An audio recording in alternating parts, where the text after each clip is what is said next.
আমরা ডিওয়াইফাই সদর বিভাগীয় কমিটির পক্ষ থেকে রামনগর আউটপোস্ট থানার ওসি সাহেবের নিকট এসেছি আমরা নির্দিষ্ট কতগুলি দাবিকে সামনে রেখে, এবং ইতিমধ্যে এরা গোটা রাজ্যব্যাপী সর্বজন বিদিত যে যেরকমভাবে নেশা জুয়া পাচার বাণিজ্য বেড়ে চলছে, এই ঘটনাগুলি নিয়ে আমরা ডিওয়াইফাই গভীরভাবে উদ্বিগ্ন এবং গোটা রাজ্যব্যাপী এই কর্মসূচির আহ্বান আমরা করেছি প্রজন্ম বাঁচাও।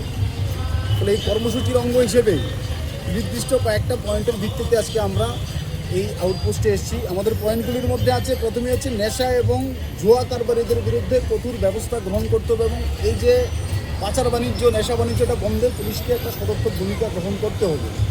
আমরা দেখলাম এই সময়ের মধ্যে জিরানিয়া রেলকাণ্ডের পর আগরতলা শহরেও গত কিছুদিন আগে রেলের ওয়াগন ভর্তি নেশা সামগ্রী ধরা পড়ল।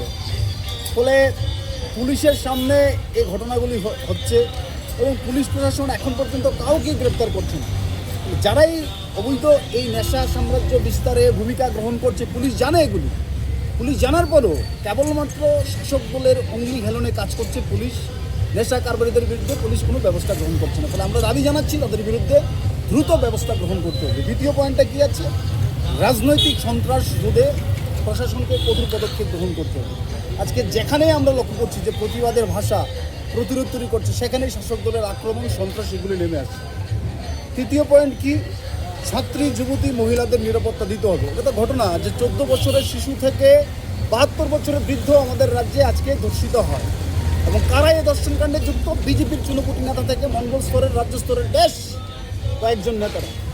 ফলে এই ধর্ষণকারীদের বিরুদ্ধেও পুলিশ যেন সদর্থক ভূমিকা গ্রহণ করে আইন অনুযায়ী তাদেরকে শাস্তির ব্যবস্থা করতে হবে। তার বাইরে কি, মাধ্যমিক উচ্চ মাধ্যমিক পরীক্ষা আসন্ন, কোথাও কোথাও এর মধ্যেই শুরু হবে পরীক্ষাগুলি। এবং আমরা দেখছি যে আমাদের রাজ্যের একটা অদ্ভুত কালচার এই সময়ের মধ্যে আমদানি হয়েছে যে কালী পুজো হবে ডিজে অর্কেস্ট্রা, দুর্গা পুজো হবে ডিজে অর্কেস্ট্রা, স্বাভাবিক। ফলে উৎসব হবে, উৎসবের মধ্যে মানুষ আনন্দ করবে, স্বাভাবিক। কিন্তু এটাও আমাদের মাথায় রাখতে হবে যে ছাত্রছাত্রীদের পরীক্ষা, এই যে মেলা, এই যে নানাভাবে নানা আঙ্গিকে যুবদের মনকে আজকে তাদের কাজ নেই তাদের হাতে। ফলে কাজ নিয়ে কোনো আলাপচারিতার বদলে মেলা জলসা এগুলি দিয়ে যুব মনকে আজকে নানাভাবে বিভ্রান্ত করার চেষ্টা হচ্ছে, কখনো সরকারিভাবে, কখনো বেসরকারিভাবে, কখনো বিজেপির পক্ষ থেকে।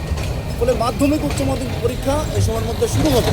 ফলে আমাদের পুলিশ প্রশাসনের কাছে দাবি থাকবে যেন এই ধরনের এই জলসা যারা আয়োজন করে, এই উৎসবের নামে যারা বিভিন্ন ধরনের অপসংস্কৃতি আমাদের রাজ্যে আমদানি করার চেষ্টা করছে, ফলে পরীক্ষার মধ্যে যেন এগুলি বন্ধ রাখা হয়, ছাত্রছাত্রীদের জন্য কোনো সমস্যা না হয়, সেদিক থেকে আমরা এই বিষয়গুলি নিয়ে আসছি। এবং লাস্ট সবচেয়ে গুরুত্বপূর্ণ এই সময়ের মধ্যে দেখবেন, সড়ক দুর্ঘটনা রোধে পুলিশ এবং ট্রাফিককে আরও বেশি কার্যকরী ভূমিকা গ্রহণ করতে হবে। কেন বলছি, একদিক হচ্ছে আমাদের দেশের রাজধানী দিল্লি, আজকে যেটা সকালবেলা যেটা আমরা প্রতিদিন মোবাইল ফোন ঘাঁটি, যে একোয়াই এয়ার কোয়ালিটি ইন্ডেক্স যেটা আমরা দেখি, দিল্লিতে যে আমাদের রাজ্য আজকে সেই একই অবস্থা, শ্বাস নেওয়া কষ্টকর। একদিকে হচ্ছে অবৈজ্ঞানিক পদ্ধতিতে স্মার্ট সিটির কাজ চলছে, ধুলোবালি এবং যান চলাচল এর মধ্যে ফেসে যাচ্ছে। ফলে একটা পলিউশন একটা এই সময়ের মধ্যে দারুণভাবে তৈরি হচ্ছে মানুষের।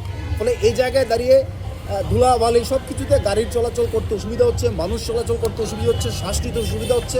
এতে করে দেখা যাচ্ছে যে দুর্ঘটনায় কবলিত হচ্ছে নানানভাবে মানুষজন। কখনো আমরা দেখছি মানুষের প্রাণহানি হচ্ছে এতে, কখনো দেখছি যে ভালোভাবেই সে ইনজোর্ড হচ্ছে।